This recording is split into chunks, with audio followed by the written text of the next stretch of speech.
मटकीची उसळ, पण आपण मिसळ करतो ना त्यातली कोरडी उसळ करायची आहे, त्यामुळे त्यात जरा वेगळे पदार्थ घालणार आहोत आपण, थोडेसे वेगळे, जास्त काही नाही आहे.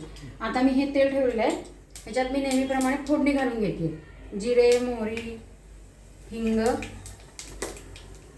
टाकलं आहे आणि हळद. गॅस जरा आता कमी करायचा.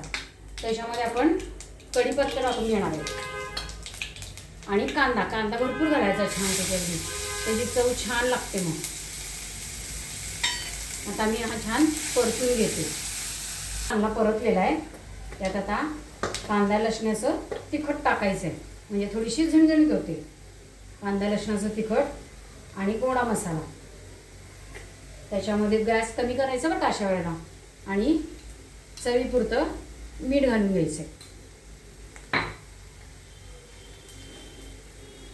थोडंसं परतून त्याच्यामध्ये आमसुलं घेतलेली आहेत. मी ही 2 आमसुलं टाकून घेणार आहे त्याच्यामध्ये, आणि ही कोथिंबीर.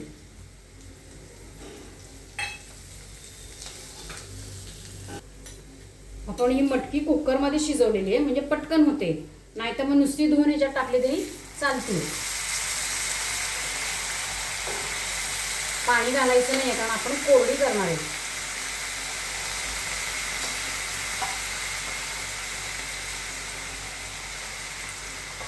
आता त्याच्यामध्ये कूट घालायचं आहे थोडं,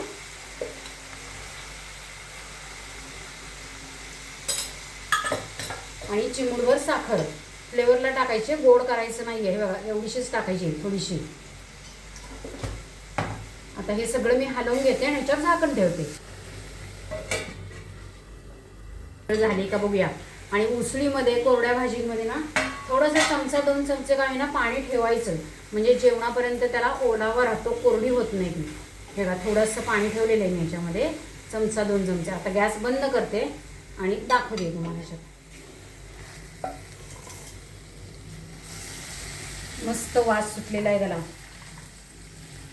वासावरच भूक लागली पाहिजे माणसाला. इतका छान पदार्थ करावा.